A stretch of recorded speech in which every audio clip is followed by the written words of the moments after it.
క్రైస్తవులు రాఖీ పండగను జరుపుకోవచ్చా? చాలామంది నన్ను అడుగుతున్న ప్రశ్న, అన్నయ్య క్రైస్తవులంగా మేము రాఖీ కట్టించుకోవచ్చా? ఇది అన్నదమ్ముల బంధమే కదా, అన్న చెల్లెల బంధమే కదా.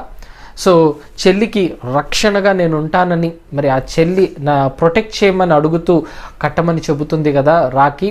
సో దీన్ని కట్టించుకోవడం వల్ల ఇది ఏమన్నా పాపమా? దీని గురించి బైబిల్ ఏమైనా చెప్పిందా? కొంచెం వివరించండి అని చాలామంది అడుగుతున్నారు.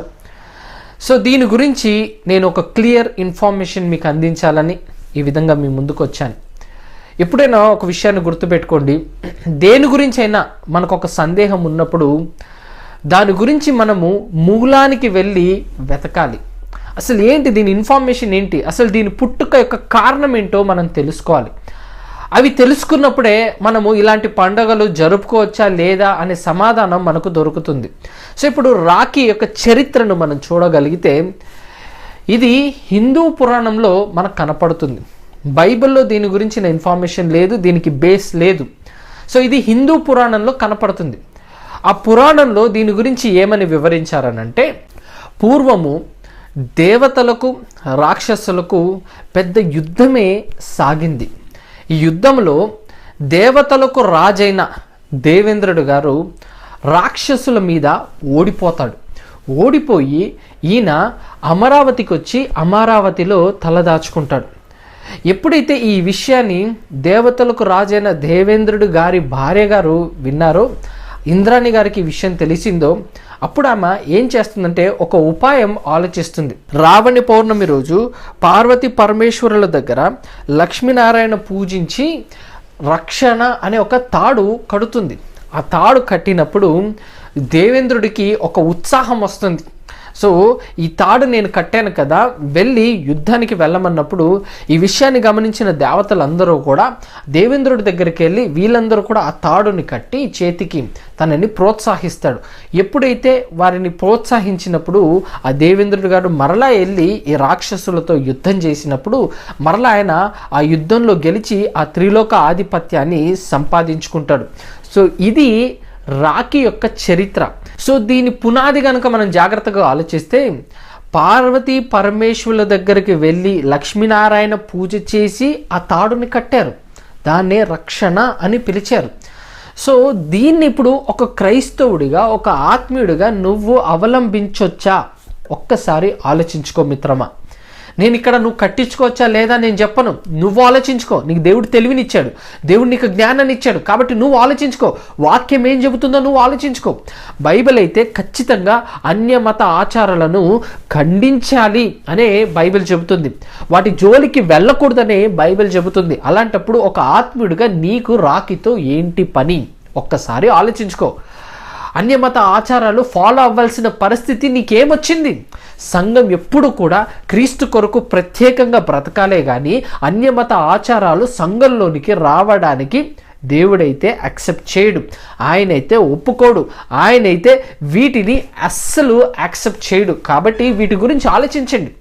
ఇంకా దీని గురించిన ఇన్ఫర్మేషన్ మనం కనుక వెతకగలిగితే, ఇతిహాసంలో అసలు అన్నా చెల్లెళ్ళ బంధం ఏ విధంగా వచ్చింది, ఈ రాఖీ అన్నా చెల్లెళ్ళ బంధానికి ఏ విధంగా అది నాంది పలికిందో ఇతిహాసంలో దాని గురించిన వివరణ ఇచ్చారు. ఆ వివరణ ఏంటనంటే, శ్రీకృష్ణుడు గారికి మరి ఒక మేనత ఉంటుంది. ఆ మేనతకి ఒక బాబు పుడతాడు. ఆ బాబు పుట్టడమే వికృతంగా పుడతాడు. ఆ బాబు అతని పేరే శిశుపాలుడు.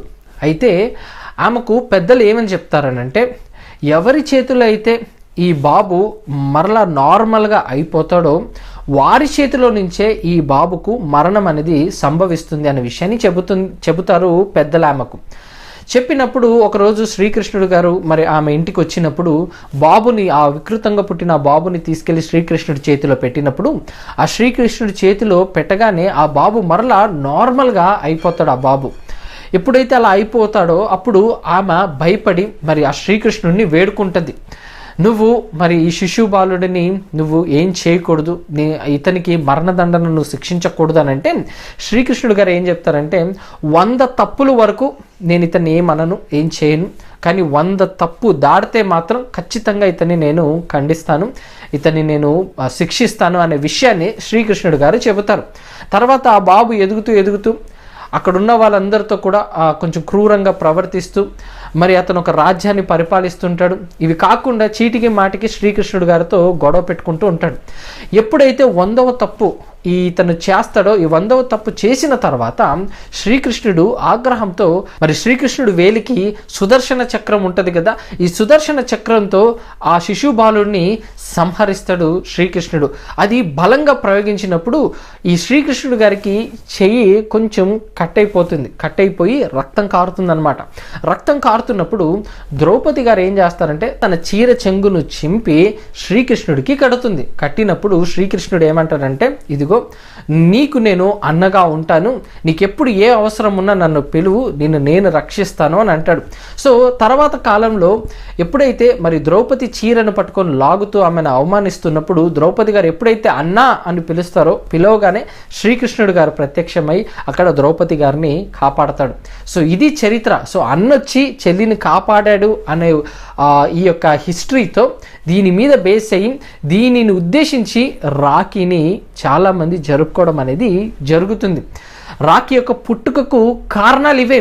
సో వీటన్నిటిని బట్టి మనం ఆలోచిస్తే మనకు అర్థమైన విషయం ఏంటంటే, రాఖీ అనేది క్రైస్తవులకు సంబంధించింది కాదు. కాబట్టి ఏ క్రైస్తవుడు దాని జోలికి వెళ్లకుండా ఉండడమే ఉత్తమం. ఎప్పుడు కూడా సంఘము పవిత్రంగా పరిశుద్ధంగానే ఉండాలి. అన్యమత ఆచారాలు సంఘంలోనికి రావడానికి వీలు లేదు. కాబట్టి వీటన్నిటికీ దూరంగా ఉండడం శ్రేష్టము, ఉత్తమము కూడా. క్రైస్తవుడు క్రీస్తులాగానే జీవించాలి, క్రీస్తు కొరకే జీవించాలి. అంతేగాని రాఖీ కడితే అదొక రక్షణ అని చెప్పి ఆ మూఢ నమ్మకాల్లో బ్రతకకూడదు. అవన్నీ కూడా వారికి అదొక నమ్మకం, బట్ నీకు అది కాదు కదా నమ్మకం. నీ రక్షకుడు క్రీస్తు మాత్రమే, ఇంకెవరు కూడా కాదు. కాబట్టి నీ రక్షకుడైన క్రీస్తు వైపు చూస్తూ పవిత్రంగా పరిశుద్ధంగా బ్రతుకుతూ లోకంలో ఉన్న ఆచారాలను ఫాలో అవ్వకుండా బైబిల్ చెప్పిన వాక్యం ప్రకారంగా నడుచుకుంటూ బ్రతికేవాడే క్రైస్తవుడు. ఇవి కాకుండా బైబిల్ చెప్పని వాటి గురించి ఎక్కువ ఆసక్తి చూపిస్తూ వాటి మీద ఫోకస్ చేసుకుంటూ వాటి మీద బ్రతికే ఏ ఒక్కరు కూడా క్రైస్తవుడు కాలేడు.